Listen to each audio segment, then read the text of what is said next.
boring. The highway is just mind-numbingly boring. The miles go on and on during my trip to Florida. Boring. It's still early morning and I'm already bored to death. The day doesn't look promising at all. I could entertain myself by annoying one of my friends with a long phone call. But since I rarely drive long distances and the X5 is so new, I haven't gotten around to purchasing a phone charger yet. And I forgot to bring a USB charging cable with me. Therefore, I have no way to recharge my dead phone battery.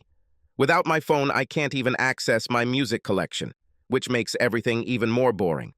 To the right, I see a boring little Louisiana town. A boring dark sedan overtakes me on the left. My boring tank is still half full.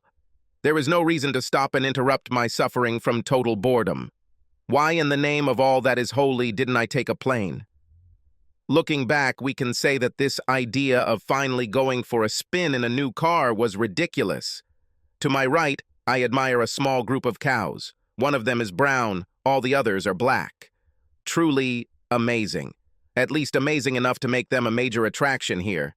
In my imagination, I see locals gathering around this spectacle every day, watching the cows in awe. To my left, I see the barrel of a gun pointed at my head. Instinctively, I immediately slam on the brakes completely. I barely have time to realize that my side window is shattering. I look to my right and see the highway exit through another broken side window. Still not releasing the brakes, I pull the car out. I barely missed it. The pedal presses back to the metal even as I'm still driving through the grass before hitting the asphalt again. I quickly look in the rearview mirror. There is no one in sight, only an empty and innocent-looking highway exit. I realize that I am surprisingly calm. Shouldn't I be more upset? Maybe shaking like a leaf would be more appropriate? Maybe at least a hint of panic? Damn, I've never been in this situation and I just don't know how I should react. Although survival is at the top of my list, that much is clear. Who can want to kill me? I think I'm a classic nice guy. I have never seduced another man's wife, at least as far as I know. My criminal career was limited to a stolen apple at the age of 8. And I somehow doubt that Mr. Thompson, the fruit merchant, finally found out and was so upset that he decided to take such radical measures. Maybe it's just a coincidence and no one will come after me. Some kind of spontaneous Louisiana greeting ritual? Oh shit, bad luck. I see a dark sedan speeding up the exit behind me. Of course, I get the most out of my car, and this is a lot, since I impulsively chose a larger engine. I don't know anything about such things, and at the time, I didn't understand the difference. 8 cylinders somehow sounded better than 6, so I bought it. All I know is that my car feels very fast now. But, surprisingly, my pursuers are not far behind. Suddenly, a shot breaks the front window. Crap. Of course, I hang my head, hating myself for it. Because it's stupid, it's already too late anyway. My still bulletproof right rear view mirror tells me 2 things, both of which make an already shitty day worse. First, there's a big lump of bird shit on the mirror frame. Damn, this car is almost brand new. But at least I thank the apparently rather large bird for not hitting my now-defunct windshield.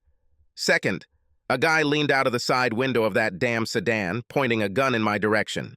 I'm not sure if he realizes that he looks absolutely ridiculous, like something out of a cheap 60s gangster movie. I'm a little disappointed that he forgot some Humphrey Bogart-style hats.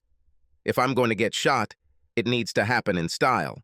I see a small humpbacked village path on the right and decide to use all my advantages against them. I have an SUV, but they don't. So I turn onto it and brake late and hard, and I immediately accelerate along this small path, almost pressing the pedal to the floor. I don't even know where exactly I am. Perhaps somewhere in Louisiana. Driving over 100 mph on a small, holy track is a challenge, and I have my hands full trying to keep the car on it. I'm hoping the massive plume of dust I'm creating can help me. This makes my location painfully obvious, but I don't envy those who are racing through this patch of dirt at such speeds in a plume of dust. It's hard enough without this. Suddenly, the steering wheel jerks and the tire pressure warning comes on. Hell, they probably hit the tire with a bullet. The car remains surprisingly stable, but I decide I have to give it up after all. I couldn't shake them off with 4 good tires, so I definitely can't cope with 3. I hit the brakes, get out of the car, and run. I'm just running. There are a few trees around me, but not enough to hide me. I don't look back. I hardly look where I'm running. I'm just running like hell. The bark of the tree to my right is shattered into a pile of splinters, but I don't care at all. I'm running for my life. I don't even know how many of them are chasing me. Maybe 1 or 2? 2, probably. This is how they always show it in the movies. No, the cops come in 2s, and the killers are always alone. Does it matter? No.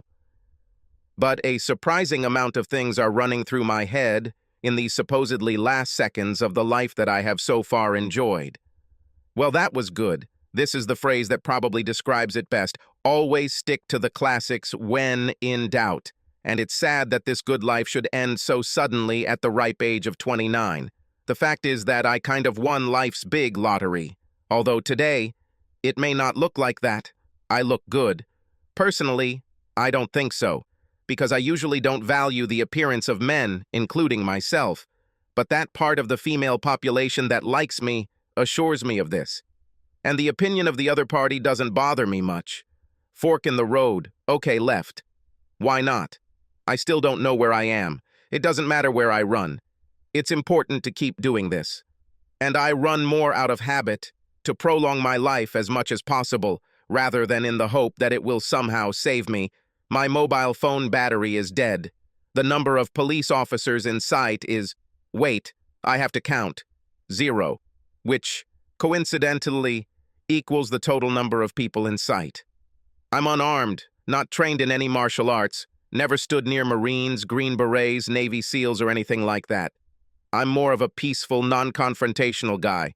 Oh, I'd rather run on the grass. The path seems dangerously muddy and slippery. So I'm toast. A professional killer is chasing me. And I'm just an unarmed, incompetent guy, spoiled by a wealthy life. My only fight was with Timmy Burns at the age of 11, and I lost it. So they will most likely kill me even if they run out of ammo. Spoiled, definitely. Rich from the moment he joined humanity. Heir to old money. Smart enough to graduate from an Ivy League college, but never intended to become a lawyer. He lived in luxury, did meaningless things, never contributing anything to the life of humanity, beyond just being there, blocking resources that could be better invested in more ambitious people. That's what it comes down to, old man. You're just redundant. No children, no responsibility for anything.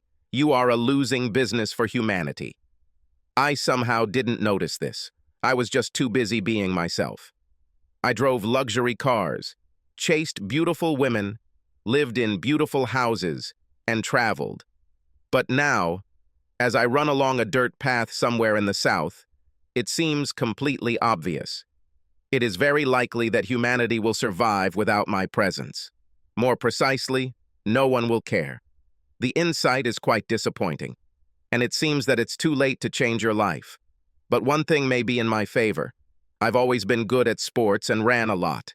I think I've maintained a good pace so far.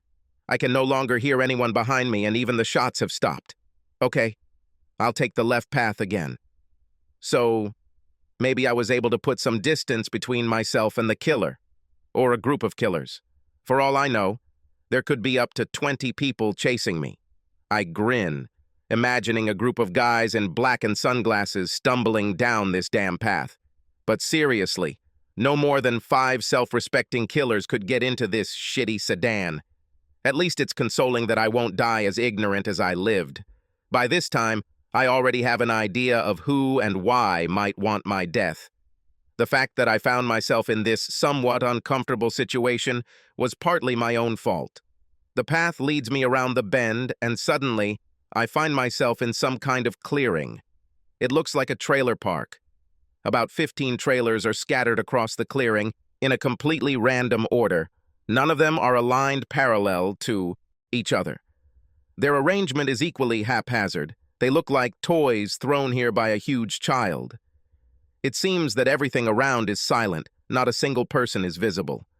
Most trailers are decorated with some strange decor, chains of lights, colored lamps, Everything that can give this place a tacky and cheap look is present. In its bad taste, this place is very harmonious. Well, I can't be picky, can I? I rush to the nearest luxury home, dropping the one with the Jesus loves you sticker that seems kind of out of place given the circumstances. I knock furiously on the door of my chosen potential refuge. I don't serve. You see, my light is off. A bored female voice tells me from inside. My God, what is this? Some kind of forest brothel? I'm running here for my life. But I'm glad someone is home and willing to at least talk to me, even through a closed door. Please open. It is important. It's a matter of life or death. You must help me. The door opens surprisingly quickly and I am pulled inside. It's quite dark here, and as soon as my eyes adjust to the surroundings, I see a blonde woman in front of me. Her face cannot be called beautiful. It's stunningly beautiful. She has the sharp, chiseled features of a classic beauty. What is she doing here? This doesn't seem right. I have no idea why, but somehow I feel like a beautiful woman, like her, shouldn't be living in an old trailer in the deep woods in the South working her body. Everything should be wrong according to Josh's rules of life. She is about a head smaller than me and looks at me expectantly, clenching her fists at her waist. Her makeup is overdone and tacky, but maybe that's what's in demand here. If a little attention was paid to her styling and clothing, she would be an incredible beauty. I almost don't notice that the trailer seems to be filled with books, which surprises me a little. Well, sorry to bother you, ma'am, but someone is following me and, to be completely honest, is trying to kill me. By the way, my name is Josh. I reach out my hand in hopes of breaking the ice. I hope she accepts it. I desperately need her as an ally. She studies my hand carefully before slowly reaching out and taking it. Hello, Josh. I'm Mia. She takes my hand, which I take as a good sign. The fact is that life here may not be ideal, but I kind of got used to living, and I plan to live like this for some time. I'm 26 years old, and I think it might be a little early for my big departure. So as much as I would like to help you, I don't see the point in putting my life in danger for a stranger. You see, for all I know, you could very well be the villain in this story. Wow, she might be working out of a dingy trailer in the middle of nowhere, but she's definitely not stupid or uneducated. Quite eloquent, actually. I love her sense of humor, even in such stressful circumstances. This is wrong, I swear. Well, given the current situation, a little more talkativeness than now would be helpful. My life may depend on this. This may be the first and only situation where my abilities as a womanizer will significantly improve something meaningful. And this is apparently the first time I've completely failed since Peggy Andrews gave me a bitchy slap in the 10th grade. So give me at least one reason to help you.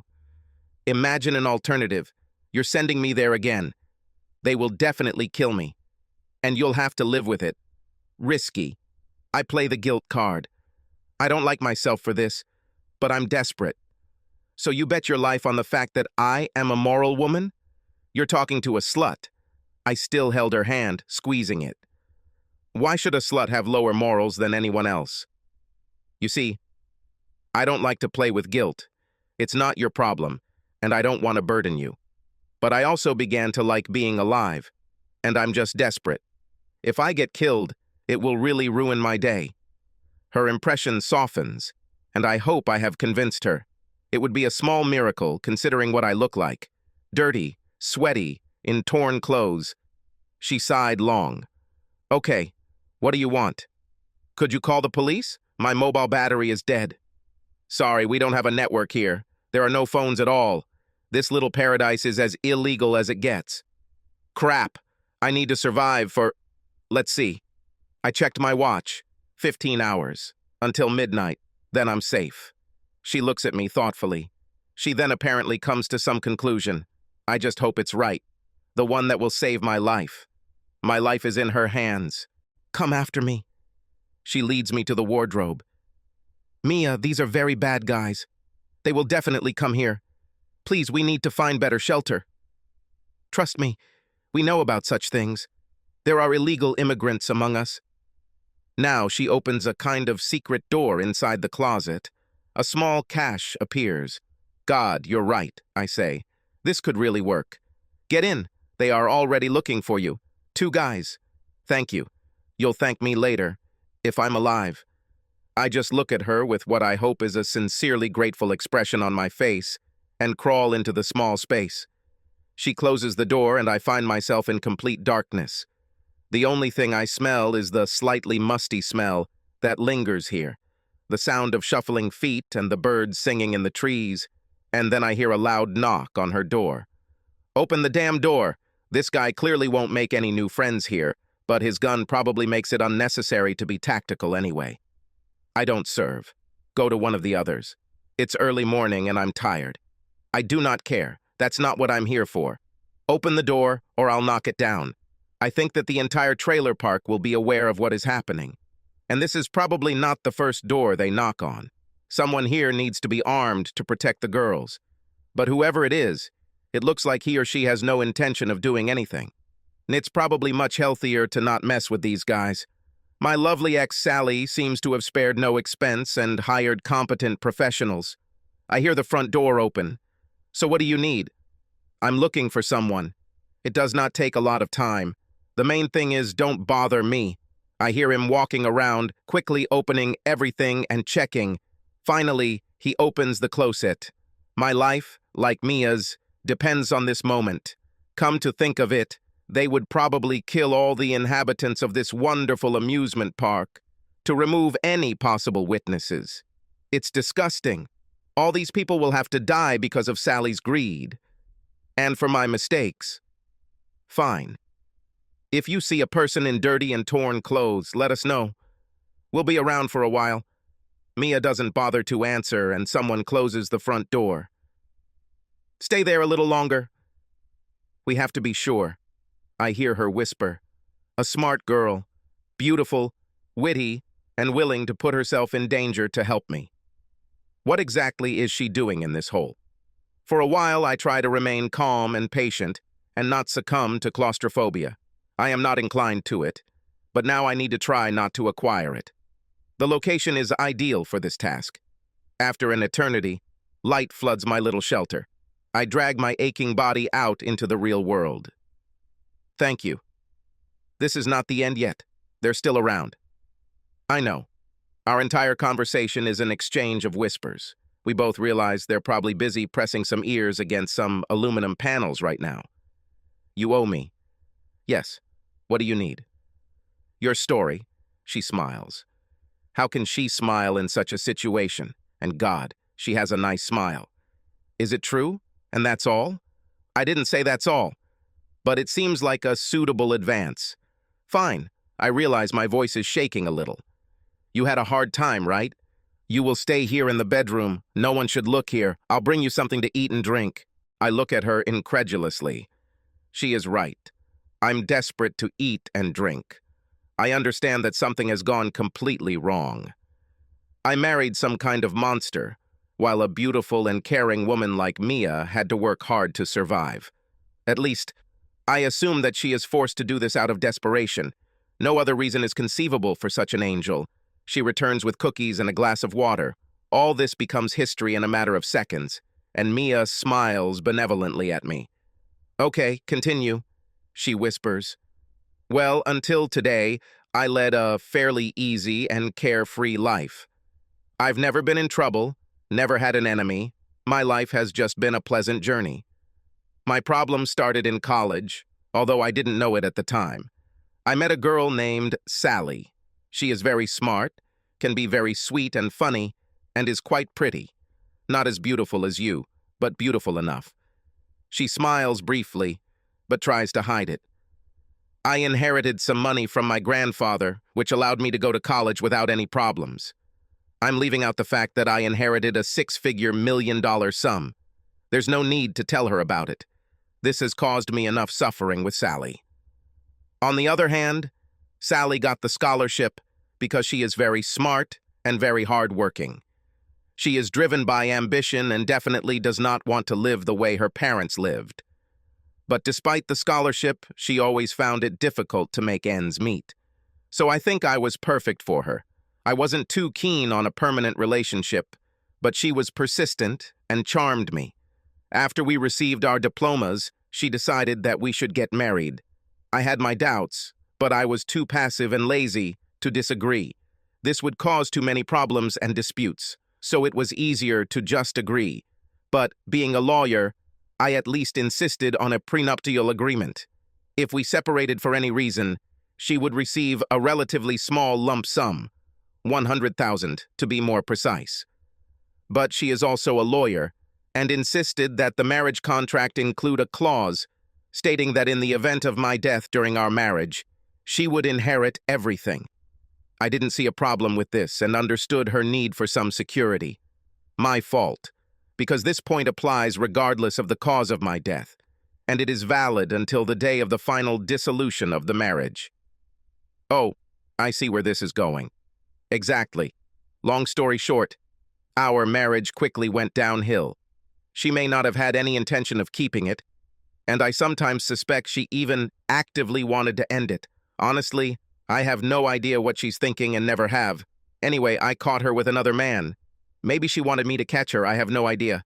Of course, I immediately filed for divorce.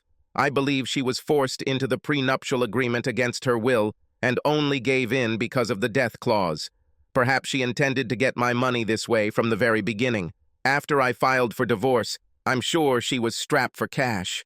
The divorce was finalized 6 months ago, and 3 days ago my lawyer advised me to pay her the small amount to which she was entitled. This was probably a big mistake, because she obviously used it to hire these gentlemen to end my life. They should kill me within, 14 hours. If they do this, my money will be hers. If not, she will be left with almost nothing. Maybe she needed a divorce because during our marriage, she never had the lump sum to hire guys like that. Only a lump sum payment at the end allowed her to do this. Wow, not a bad story. Yes, and I hope it won't be a short story. Me too, because your end will also be my end. This is going in the wrong direction. So what's your story? Oh, this is a sad story. Do you really want to hear it? Well, it can't be worse than mine. Oh, maybe. Short version. My father died when I was 14. My stepfather was an alcoholic who beat and raped me as soon as I turned 16. Soon after, I found myself here, unable to escape. I'm waiting for my savior. She looked very sad. I'm stunned. Is it true? What happens? This is terrible, Mia. Josh, you're a good guy, but you are completely gullible. I really don't know if I can let you go there again, unsupervised. You won't stand a chance against the next evil bitch.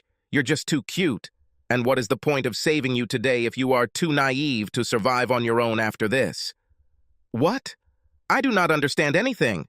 Josh, did you believe this nonsense? She really starts laughing, but she tries to do it quietly. I was brought up in abundance, and I had very good grades at school, but after finishing school I was too lazy for a real 8-to-5 job. This thought depressed me. Therefore, in the absence of a rich knight in shining armor, I decided to take up a prestigious ancient profession. This seemed to be the easiest way. Oh, I have to grin now. In retaliation, she hits me lightly on the arm, and we both have a hard time holding back our laughter. She obviously has the same dry humor and laconic demeanor as me, who earned the cold fish label from my ex. But what Sally meant was far from the truth. Actually, I'm a pretty emotional guy. I just don't want to run around with my hands up, holding my head and screaming. If I'm in trouble, I become calm and reasonable, and I try to look at every situation with humor. Mia seems to be the same, and that's probably why we get along so well. But why are you doing this here? I quickly realized that I don't like intermediaries. They don't give much protection, they only give problems, violence, stupidity, and disappearing money. Here we can work without this burden. It's clear. But what about intimacy and love? Are you still interested in such things? Oh yeah, I love books very much and read a lot of romantic novels. I still dream about it. What I'm doing here is completely unrelated to that. Believe it or not, I have never made love to a man in my life. I'm still kind of a virgin. Are you joking again? No, seriously. I just had a lot of sex in many variations. But I think I've never had real sex. And even more so, she didn't make love. I never felt any pleasant emotions while doing my work. So yes, making love and loving someone is still very much on my agenda. The problem is that I just don't meet good men. The guys who come here are mostly those who can't get good pussy any other way. They are the sediment of the male population. Semi-attractive or good-looking men don't come here. They don't have to pay for such semi-serious services. We're not exactly in the luxury segment of our business, you know? The problem is to remind yourself that there must be worthy men in the world, and that I just don't see them here. Never? I smile and wink.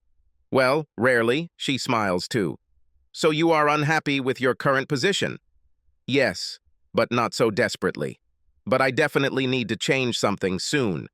But as easy as it is to get into it, it's just as difficult to get out. I don't think I have the qualifications for a normal job, do I? I just nod, deciding that things are getting pretty serious, and do what I always do in these situations. Change the subject. So do you think we can hide here for 14 hours? We can if Sheriff Clarkson and his deputy come to visit Clara and Becky. If we're lucky, they'll arrive soon. The girls will probably tell them that something is wrong. But I have no idea what they will do about it. Okay, let's wait and see. Josh, I'm going to have to turn on the light soon. If one of the girls does not accept clients for a long time, the men hunting for you will be on their guard. You're right. Is this a problem for you? Not at all. It's just my job. But maybe for you. Well, maybe so, if you think about it. I like her. Even more. But of course I won't admit it now. Mia already has more than enough problems because of me. There's no need to make her life any more difficult. I think it's necessary, don't you? You won't like this, right? And not just because you'll have to wait in the cloakroom all this time? Yes, I think this will not be the main problem. I like you. And I won't like hearing you do your job. Okay, time for a little honesty. It will be difficult for me too. I like you too. And I'm afraid that for the first time I will be ashamed of my work. And I'm afraid that after this, you will like me much less. I don't think so, although I'm not too sure about that. Honestly, I don't know how I will react. I've never been in this situation, and I doubt many men have been. And we don't have much of a choice anyway, do we? Yes, unfortunately. Let's get this over with. Fine. You don't have to go to the shelter. You can stay in the wardrobe. If you prefer to sit between my clothes. Doesn't sound so bad. And over the next few hours, I learned a lot of new things. First of all, I get really jealous when I hear some guys having sex with Mia. Why do I react this way? I have a lot of time to think about this. Because I like her as a friend, and I can't calmly listen to insults directed at her. No, she doesn't overdo it in any way. She is very relaxed and friendly with clients. No emotion, just a sovereign way of dealing with the situation. The reason is that I like her, but not just as a friend. I'm just jealous. Secondly, booking a girl like Mia is surprisingly common. The conversation sounds like everyday chatter. Yes, it's too hot for this time of year. Have you seen fuel prices? John and Marcia are finally getting married. Peggy is pregnant again. No sexy talk. Thirdly, I really enjoy sitting between her clothes and inhaling her scent. I like to smell her, and I think that says a lot about my feelings for her. Between her clients, I can leave the wardrobe, but I don't want to be tactless by taking advantage of the situation to see her in my non-existent work clothes. It would be tactless. Of course, I would like to fully examine her naked body, but somehow I don't feel right, so I don't take my eyes off her face or somewhere else. She notices my problems, smiles slightly, and puts on a robe. After 3 hours and the same number of Johns, the situation changes. Oh, the sheriff and 2 of his colleagues arrived. Mia looks out the window and I have to hide. They head to Clara, Becky, and Andrea's trailers. Now things are about to get interesting. She continues to watch the scene unfold. They're coming out again, all 3. Everyone has their guns ready. They are talking. Deputy Andrews walks toward the patrol car. Now it gets more interesting. If the killers decide to shoot them, they will have to kill all of us. But it's risky. You can't just kill 3 cops, even being a tough professional, especially as a professional. Too much risk for one job. Do you know what you're talking about? I've seen a lot of crap. but not as close as today, fortunately. Boy, you really owe it to me if we get out of here alive. Yes, definitely. I assure you of this. Be prepared. Now go to the wardrobe. No, it's better to go to the hiding place. We don't know what will happen. Okay, another 10 hours. Crap. We have to get through this. She looks me straight in the eyes when she says this. I feel a tingling sensation in my stomach. Yes, we have to. Thank you. You'll thank me later. Now go. We have to hide you. Do you think I should just run towards the cops? No, I think they can just shoot you from afar. They probably have rifles. Too risky. You're right, so I better hide. This decision would be an easy way out for her. She decided to risk her life again, to save mine. I again feel a little guilty, but at the same time, very pleased. As I retreat back into a less pleasant-smelling hiding place, I hear Mia serving 2 more clients. I dozed off a little until she told me that she would turn off the lamp so that I could get some sleep, if I need anything, and that the sheriff apparently decided to leave the patrol car with 2 officers to protect his beloved girl, Clara. These 2 guys won't stand a chance against these pros while they're eating donuts in their patrol car. That's right, Josh. But we can't do anything about it. Let's just hope they don't take any risks. I doubt these guys would want to kill 18 people, including 2 cops, for the price of 1. Too risky. Agree. I just hope we're right. I'd like to pee before you fall asleep. She is laughing. Of course, go ahead, and you better take sleeping pills, otherwise it will be a long night there. Good idea. I wake up when the hiding place opens at night. Mia stands in front of me with her long blonde hair down, freshly washed, wearing only a long t-shirt and smiling. She looks breathtakingly beautiful. The reason is that the ridiculous makeup has disappeared. Mia, you are stunning. Thank you. You, on the other hand, look like crap. We both laugh. What time is it now? 11:30, 30 minutes left. Both cops are still alive. You slept well? What? You're a strange guy. Not that much, to be honest. I had to look after you. What do you say? You are a strange woman. I know. We both smile. I really enjoy spending time with you, Mia. Surprisingly, she shed tears, turned away, and then closed the hiding place. Well, she's a woman. They are born to be unpredictable. It'll all be over at midnight, right? Yes, then I will officially get divorced. We are talking through a thin wall. Fine. Wait, the police are leaving. I have to stop them. I hear her hurrying to leave. After a while, she returned, rummaged through her things a little, and went out again. Shortly after this, I hear heavy footsteps in the trailer. Someone searches him again. Apparently, one of the killers. I held my breath, literally. Hey, what are you doing here? I hear an assertive male voice. I'm just looking for a little fun. But the lady doesn't seem to be at home, a male voice answers. Get out of here, immediately. Hands behind the neck. Stay right there. Do not move. Do you have permission for this gun? Certainly. It was recently used. Just for fun, I did a little shooting in the forest. Fine. This seems a little strange, doesn't it? You shot a little and then at midnight you visited the girl? Well, why not? Midnight. I'm trying to read my watch, but it's impossible. Actually, it's 5 minutes after 12, officer. This is Mia's voice. Good girl. We made it in time. I move the board aside and step out of my hiding spot. The officer and the killer look at me in surprise as I enter Mia's small living room. And who are you? I am the one this man is looking for. I'm the one someone tried to shoot yesterday. They had to kill me before midnight, and it looks like they didn't succeed. Crap, the killer exclaims and looks at his watch. Well, maybe they're not such professionals after all. Lie, the officer throws him to the ground. I said, don't move. He quickly handcuffs him. There's another one like that here, says Mia. I understand that she is one of those who thinks practically. Compared to her, I'm useless at this.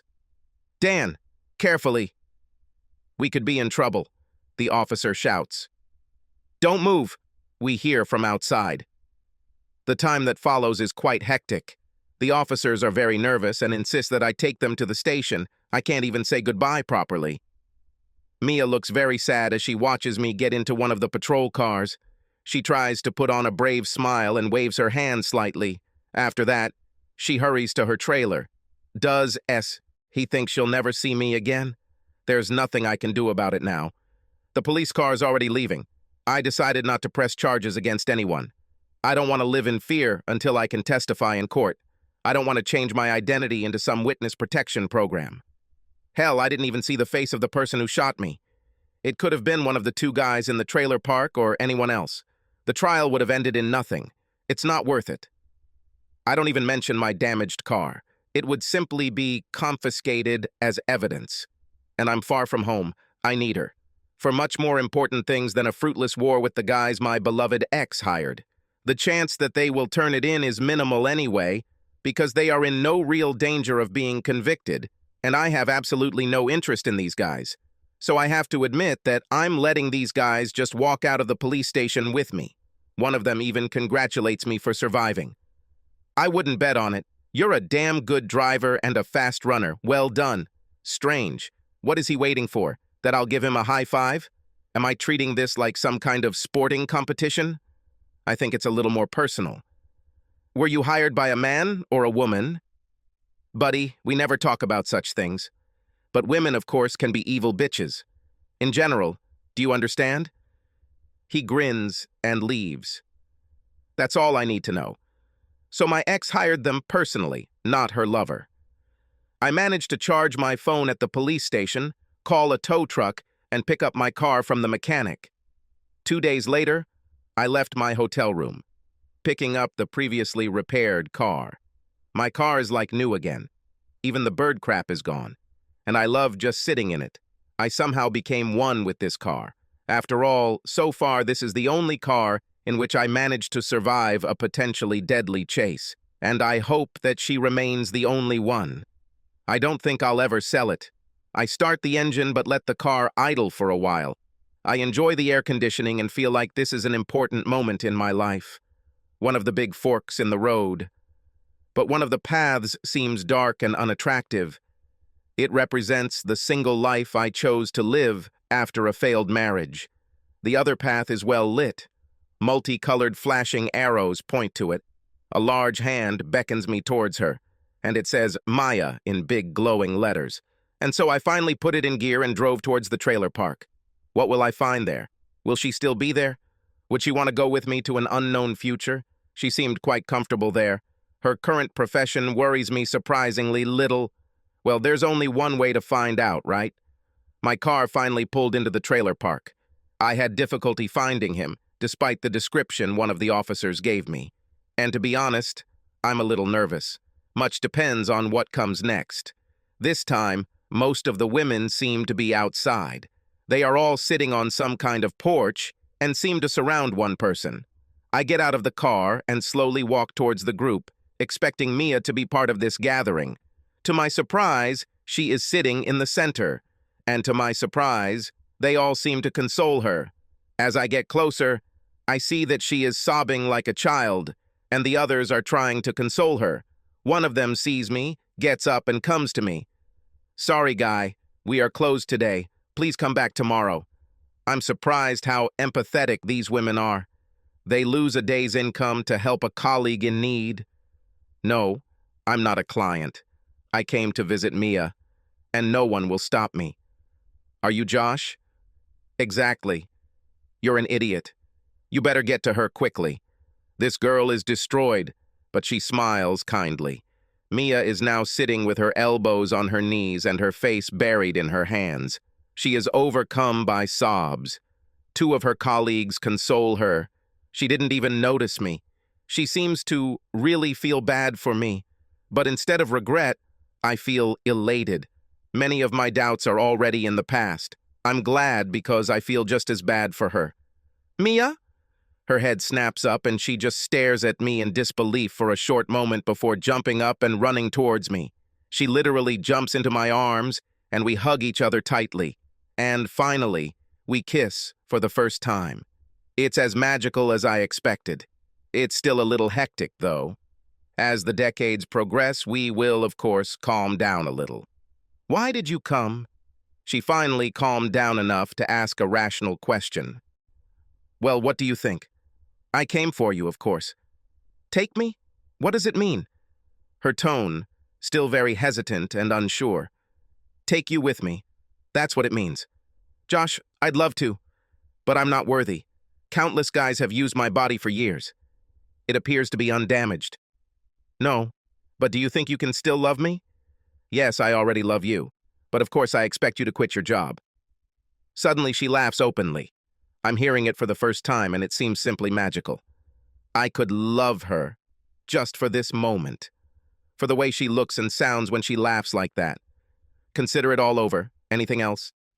Yes, you need new clothes and a different hairstyle. This is not a requirement, but I would be very happy. No problem. This is just my image. I would really like to get rid of him. Fine. That's all for me. Anything else you want? Except you? No. But Josh, how will this work?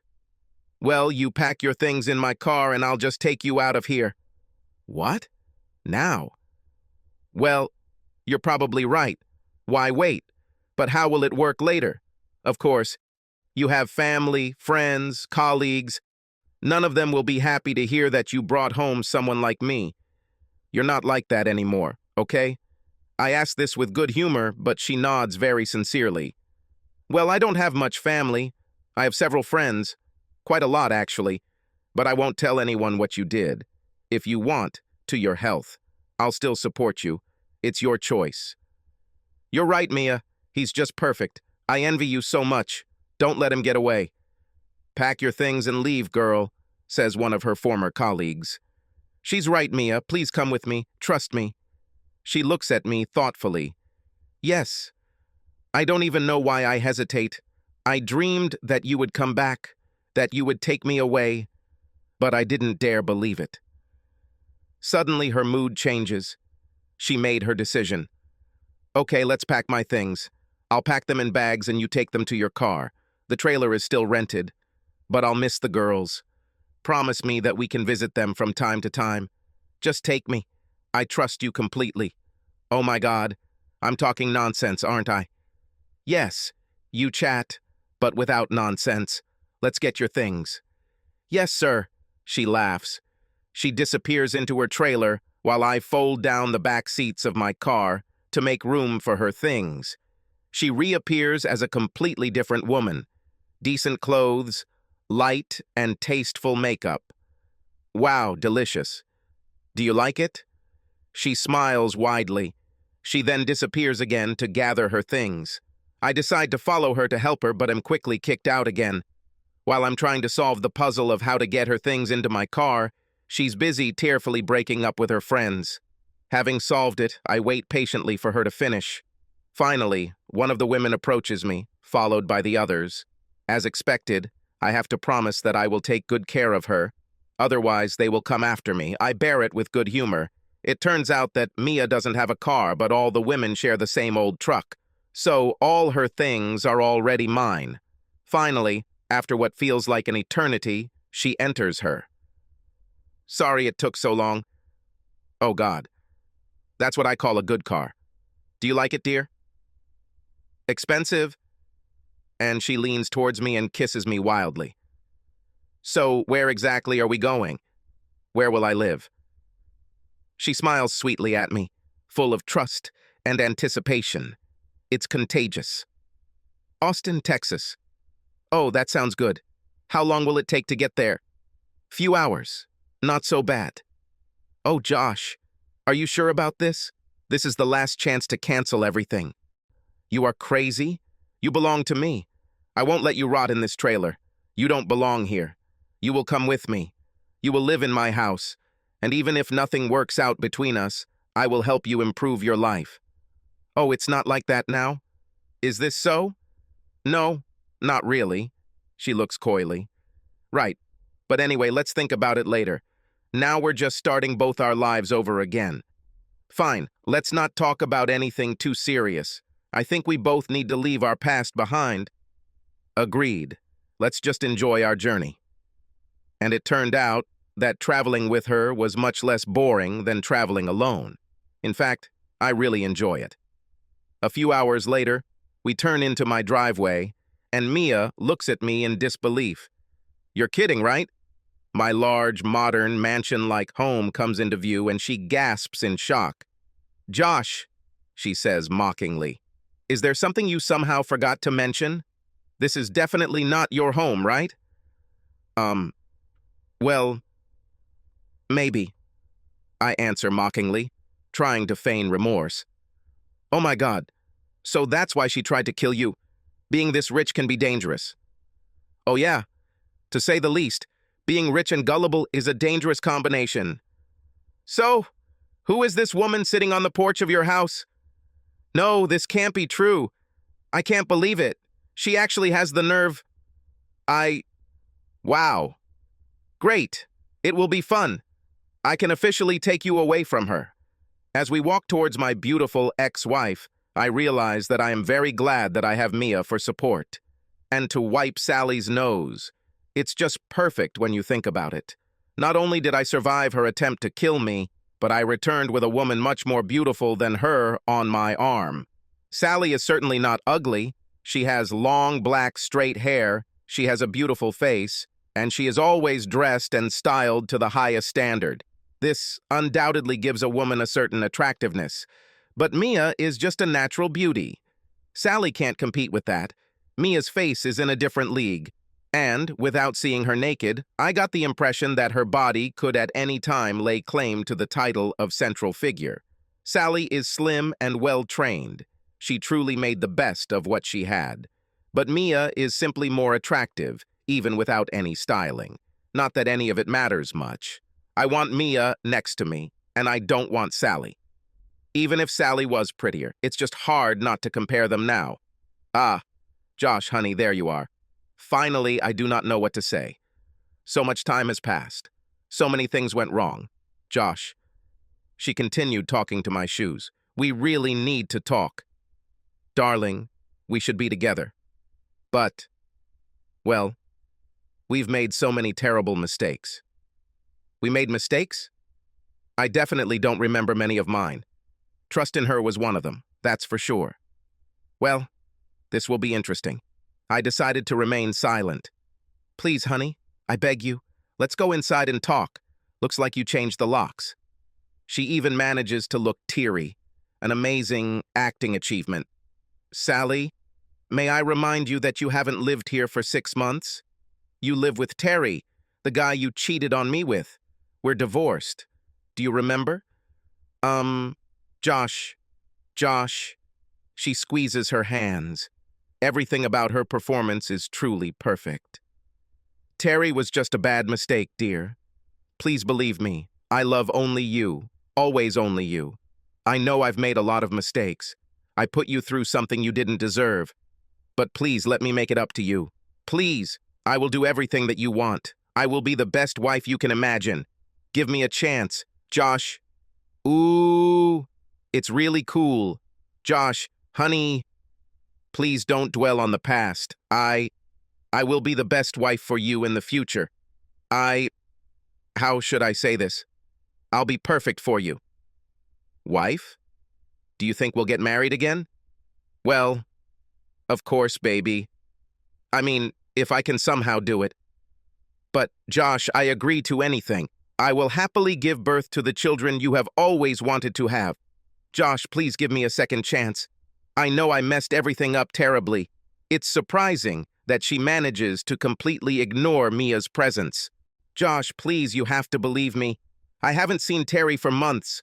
I left him immediately. I never meant to hurt you. Right. You hired a few guys to do it for you. For a brief moment, her facade crumbles. It could have cost her an Oscar. What are you talking about? Oh, nothing. Doesn't matter. So let me sum it up. You will marry me. You rarely give me sex. And when you give, you make it as boring as possible. It's like you're trying not to get emotionally attached to me. Then my suspicions arise. I hire a private detective. The report says you give a guy named Terry Richards a lot more sex, and in a lot more different ways, than you give me. Then I will come to you and find you with your lover. You think this is the right moment to insult me in front of him as worthless in bed and a terrible lover. I'm kicking you out. You think back on the prenuptial agreement and realize you've made a terrible mistake. You try to rekindle the relationship, but to no avail. Then you remember the clause that, in the event of my death, you will inherit everything as long as we are legally married. You wait for me to give you the money and then use it to hire professional killers. You only had a few hours to do it. Unfortunately, I was already on my way to Florida, so they couldn't do it here at home.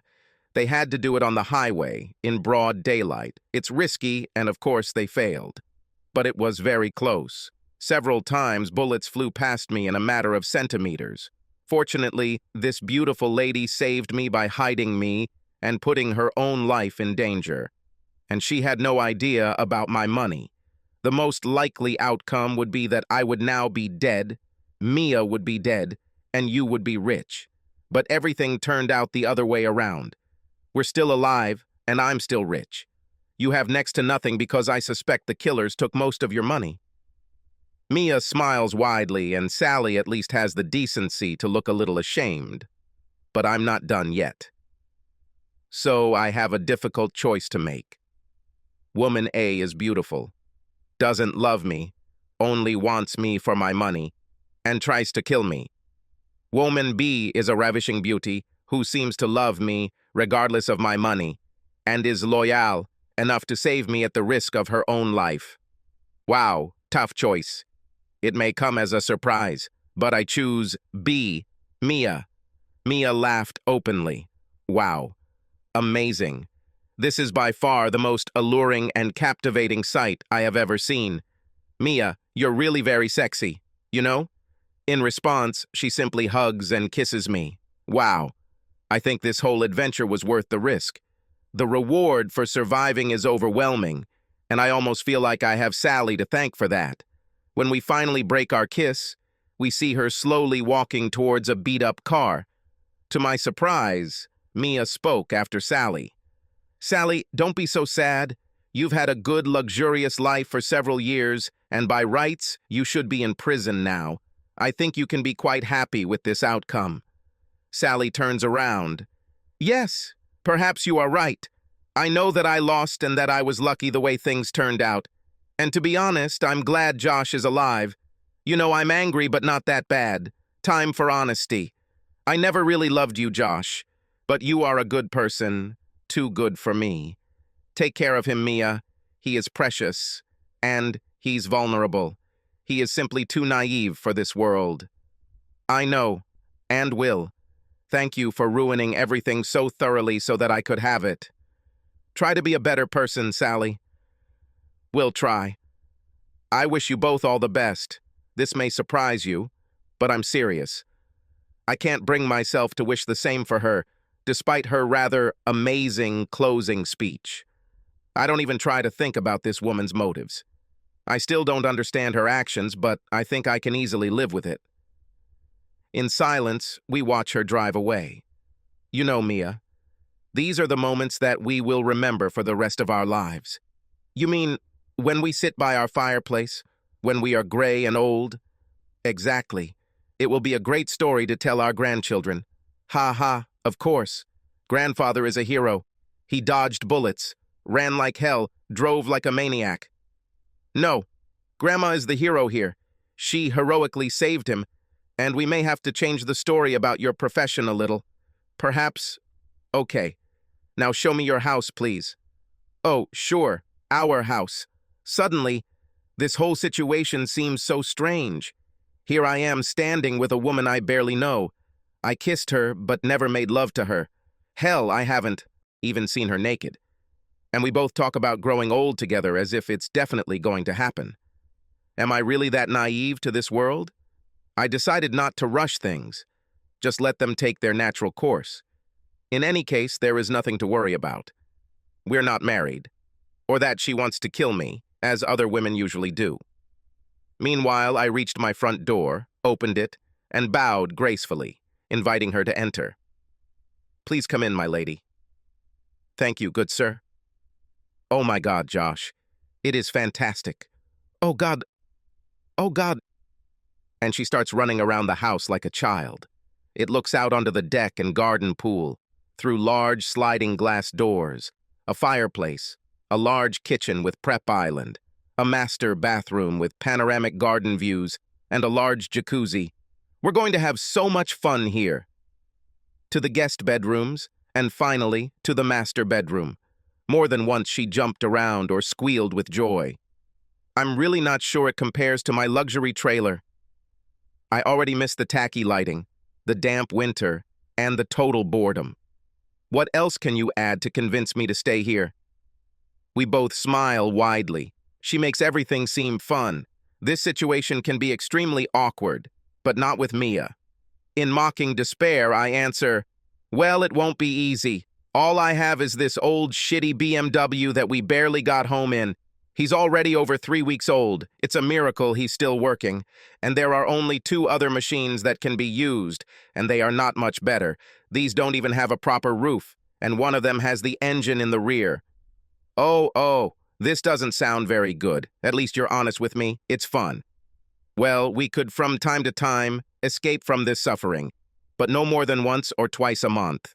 And we would be limited to hotels almost as shabby as this place. And what's worse, they will be in completely inconvenient places, in Europe, for example, or in incredibly hot places like the Caribbean or Hawaii. Boy, you're really digging yourself an even deeper hole. Maybe I could calm you down with sex, but no more than several times a day. Sorry. Well, that's a shame. I really expected a better life than this. Maybe then you can convince me by showing me your body. I need to see if this will be enough to make me forget about the terrible living conditions that await me. I have to try really hard not to laugh out loud, but I succeed, and I obediently pull off my t-shirt and look at her shyly. She stares at my muscular upper body and can't maintain her fake, haughty demeanor. She is silent for quite a long time, seemingly speechless with admiration. Well, she almost whispers, if this is all I can get, then this will have to be done, won't it? I laugh out loud and just pick her up and carry her to my bedroom. She giggles happily all the time. After a few seconds, for the first time, I can truly appreciate her naked body. God, how in the name of all that is holy can I keep a woman like that? I already know her beautiful face like the back of my hand, but her body is no less impressive. She turns, smiling, to let me inspect every detail. Do you like it? Seriously? You're just a walking dream. These breasts can't be real, can they? She looks too divine to be true. Well, it is. Thank you. I already guessed this. Otherwise, I would not have talked about it. Piercing looks perverted. I think I would vote against them if asked. But now that I see them, I have to admit that they look sexy. I have a nice chain to connect the rings, but we'll try that later. I don't want to go through my things right now, but rest assured, we'll have fun. Oh, wow, is all I can say before she attacks me. And God, she has a lot of pent-up sexual energy. What I experience has nothing to do with what she did for her clients. She is my dream, Tess. Josh, you'll never get rid of me again. This is the perfect dream for me. If necessary, I will use handcuffs or super glue to keep you close to me. No need. Oh, I have an idea. I saved your life. In any case, you are my property. I'm lucky. She winks very sweetly. I'm happy. I don't think I've ever been so happy in my entire life. That is why I am now smiling like an idiot who has just been pulled out of the forest with a crust of bread. And I don't mind at all. I already know that I am addicted to this woman. But how can I keep her? She's so beautiful. She can get any man she likes. Josh? Yes. Josh, it was fantastic. My first lovemaking, and it was better than I had hoped. Much better. And do you know the reason for this? Yes. Do you love me? I'm feeling it. And I love you. Yes. I know. Nothing else matters. Will she run away if I propose to her right now? I'm afraid this might scare her away. She has always been completely independent, which is why she chose to work in this shitty environment. I think it's best if I give her time to get used to being tied to someone. Josh, you've been single for quite some time. A few days, actually. That's longer than a man with your qualities should be. If you propose to me, there is a chance that I will accept. My head turns towards her. She's smiling so sweetly again, and I'm not sure she's serious. Really, Mia? Oh my God. But Josh, I'm not a gold digger. I don't want to be perceived that way. I don't want even a shadow of doubt about it. So I hope you still have that old prenuptial agreement. What? Yes, I have it. But I'm afraid I forgot to take the addresses of these killers. You'd have to hire your own. They weren't that successful anyway. Moron, she says with a laugh and lightly hits me in the side. We both just smile and hug for a while. I think we should buy you a ring tomorrow, I say after a few minutes of silence. Damn right, but she laughs a little. She is clearly not sure of the sincerity of my plan. This is a problem if you joke all the time. You never know when things will suddenly get serious. Seriously. What? Josh, I'm just kidding. Josh, I am not kidding. Oh, Josh, are you serious? Thank you. Yes. Just in case you just proposed to me. Yes. Yes. She suddenly starts crying and hugs me tightly. Oh, I think I did. Great. Thank you for agreeing. I kiss her deeply. Why did you thank me? For what you are, for accepting me, for choosing me and letting me save you. She smiles again. She is gorgeous. She changes her mood like a child. Nothing serious sticks around for too long. With joy. Okay, my fiancé, where can we get my ring? And to make it clear, I will be just as happy with a ring made from a jar insert. Place Vendôme. What? Where is it? I've never heard of this one. Oh, they have the best jar rings there, my dear bride. Wow, thanks, Josh. It looks like you're really serious. Yes. Wait for me on your knees as soon as we buy the ring. She had already taken my iPad and was Googling Place Vendôme. No! Oh! Paris. And with that, she hugs me so tightly that I can hardly breathe. However, I don't want her to stop anymore. Some things are more important than breathing. Subscribe to our channel so that your second chaff doesn't cheat on you, and go ahead and listen to the next story, because this story is nothing compared to the next one.